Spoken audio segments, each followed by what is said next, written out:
Welcome to the Gay Buddhist Forum, where teachers from all schools of Buddhism offer their perspectives on the Dharma and its application in modern times, especially for LGBTQI audiences. These talks are offered freely to the world and made possible by appreciative listeners. If you would like to support our efforts to share the Dharma with underserved audiences, please visit gaybuddhist.org. There you can donate, find a list of upcoming speakers, or enjoy many hundreds of these recorded talks dating back to 1996. He is as I said, psychiatrist and a body-oriented psychotherapist in this area. His current, spiritual interest is translating the practices of his teacher, his Tibetan teacher, into useful Western forms to support us all in our practice.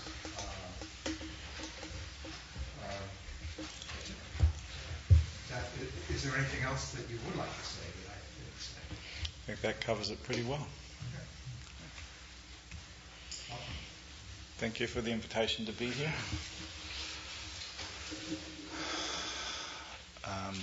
I'm post-surgery, so I haven't yet made it down to cushion level, so I'm sorry to be sitting up. I'm used to teaching sitting down. Let me say first a little bit of what our interests are, or what we're trying to do. I was fortunate enough to have a long, close relationship with a Tibetan teacher who is now, I believe, re-embodied, but left his body about 5 years ago, and some of his teachers. And naively went into a relationship with this fellow because I liked him, and found out that there was a lot more to it than that. I found out that even more than liking him, I liked what he was. And in that experience, moved away from simple Western conceptual psychiatry and somatic theory into the idea that becoming enlightened seems to be inevitable, and somehow I better get on with looking at what that meant and how to do that, and where to get the sources that would encourage that. During that process, it was of great interest to me that he did not, nor have the other teachers, required or asked, or in fact have been downright obstructionist about me going the way of many of the other Western students, which is to become very strong Dharma students and to do a lot of intellectual Dharma work. I've done a little bit of ritual work, but mostly the experience was in the relationship itself, rather than in particular practices or particular readings. And so for a very long time I was having spontaneous weird things happen with no clear understanding of what they would mean if I had been, say, a student of Buddhism, where there's so much already written about these phenomena. And I would go back to my teacher and he would either growl or smile appropriately, and that was about as much as... that was it, you know. The useful thing about that was that it encouraged me and several of my peers to enfold what we were actually experiencing into the body of knowledge that we already had, and also into our Western thought patterns, rather than try and develop a wider Eastern thought pattern, if you like. So I am incredibly dumb about all those many things that have been written, and prajna paramitas and words that I can't even get my mind around. Yet it turns out that what we have discovered out of this tends to be useful to some folks. So I'd be interested in working a little bit now to show you the sorts of things that we do.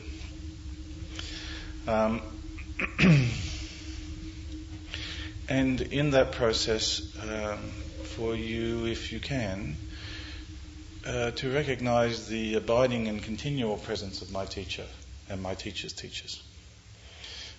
Because what came out of that was so much about the relationship, it's almost impossible for me to open into these sort of spaces without actually bringing that relationship with it. And so it's a sort of introduction a little bit to the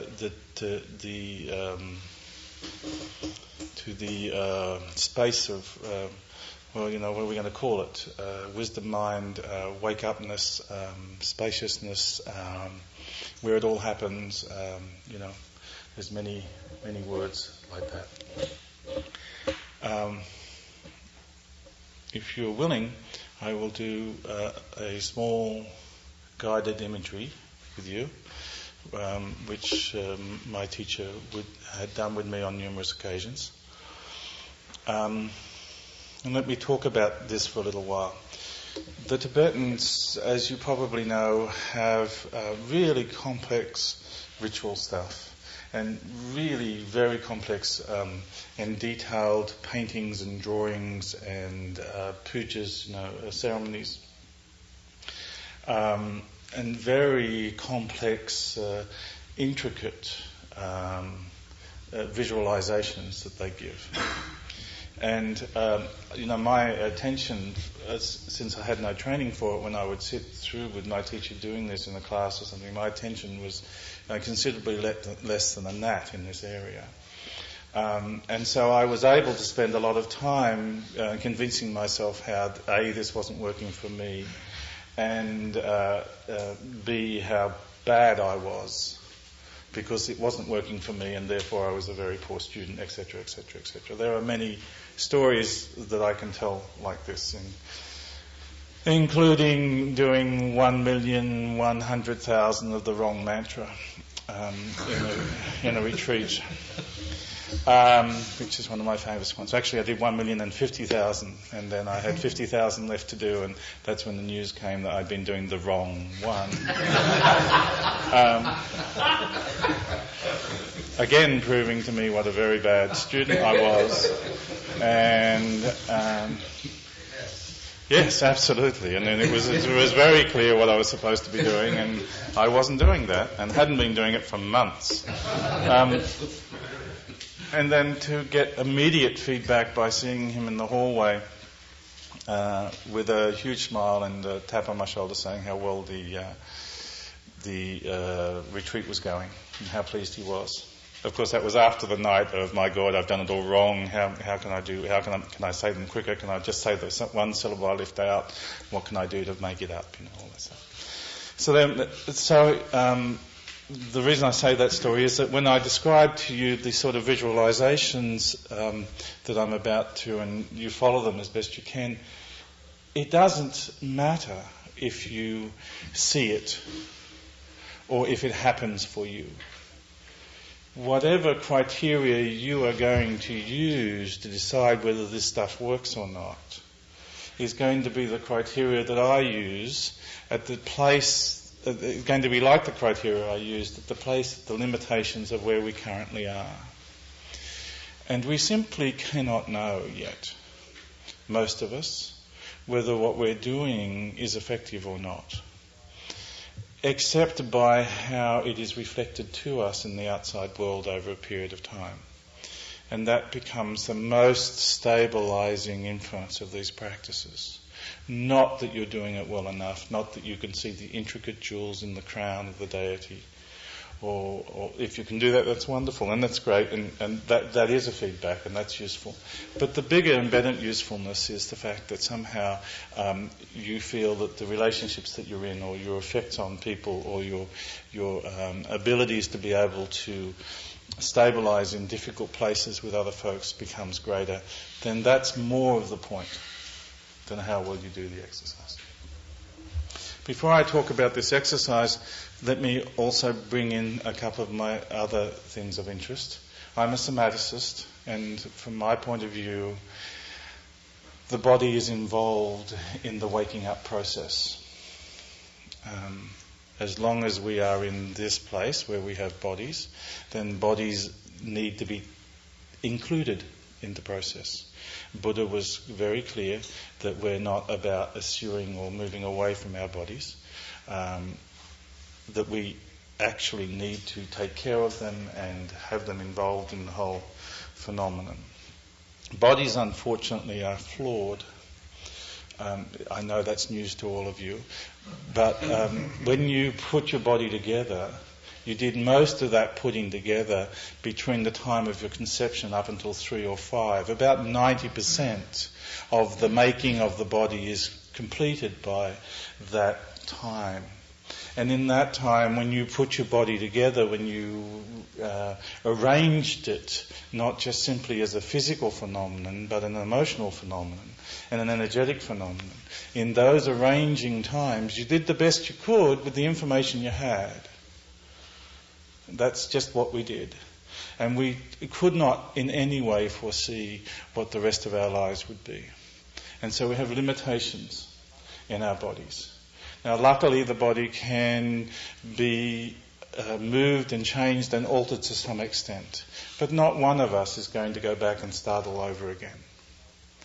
And certainly the most basic of our patterns are probably not going to be re-examined unless some sort of miracle phenomenon occurs. It's not the most common thing to happen.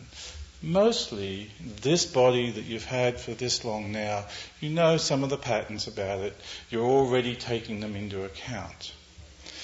But because those patterns have limitations, and because as we grow, especially if we grow into a place where we're looking at actually waking up, which there was probably very little concept of when you were making the body, then the body is going to be stressed or invited to do something that it feels may not be so easy or beyond its capability.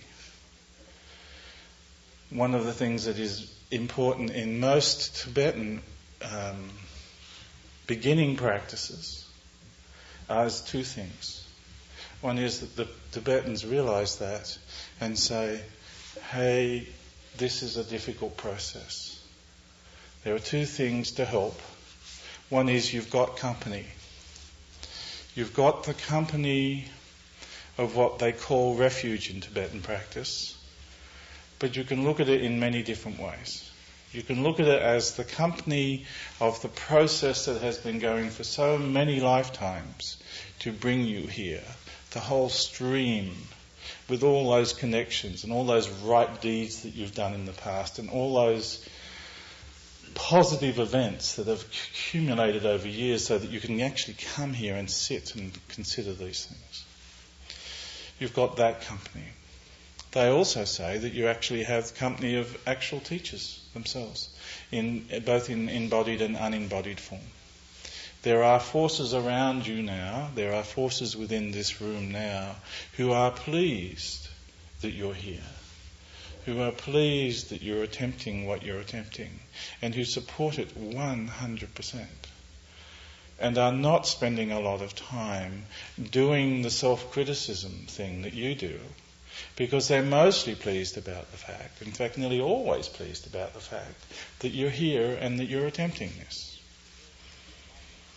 So that's one set of helps. That's the outside helps, if you like.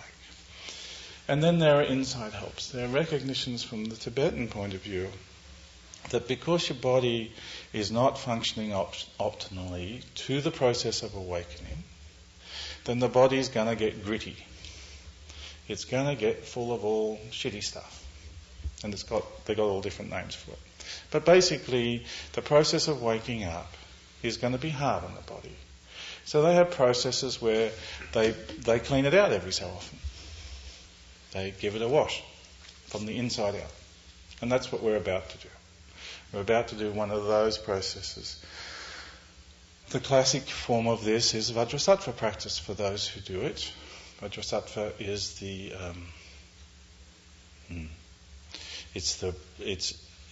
it's a primordial deity being which doesn't have like a human form, wasn't somebody that hung out and was around. It's way before humans get made. It comes right from the place where things start. And it's made of white light and often described as a person. One of those persons with crowns and legs and has a dorje and a bell in the hand. Nearly always in relationship to a female, so that they're in union, love union. And they're seen as white light. Now, if you can see that, or you're used to that, or it makes sense of you, then all you do is just let it sit in front of you, about 18 inches in front of you. But if not, you let it be just a piece of white light. That's fine. And while you're doing that, only other thing I asked you to consider is that you got some company. And if you cannot get the transpersonal company, that is the company of that's brought you here so far, or the help of the teachers that are around this room right now, then imagine that the people in this room are all in favour of you waking up. Just this company is enough. That there's actually some positiveness here that's around you. And let it be a smile. Let it be a pleasure that you are attempting this. And with the white light in front of you, and with the sense of pleasure around you, you let yourself sit into whatever position you like, and imagine that the white light comes through the crown of your head and starts to fill you from the top down.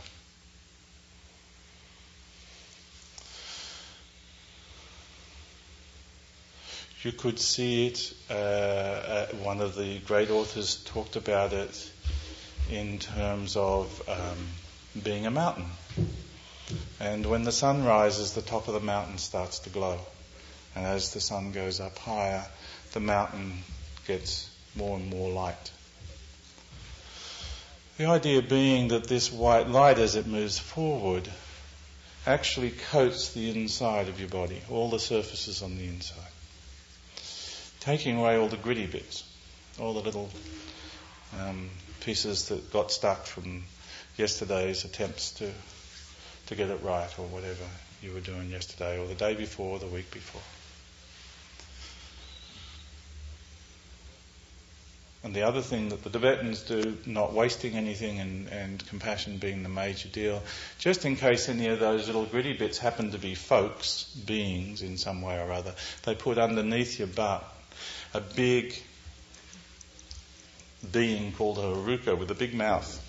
It basically lets all the gritty bits come in and shits them out as good things, so that nothing gets wasted and everything gets used and no one gets hurt and no one gets harmed, everyone gets transformed, everyone gets their go.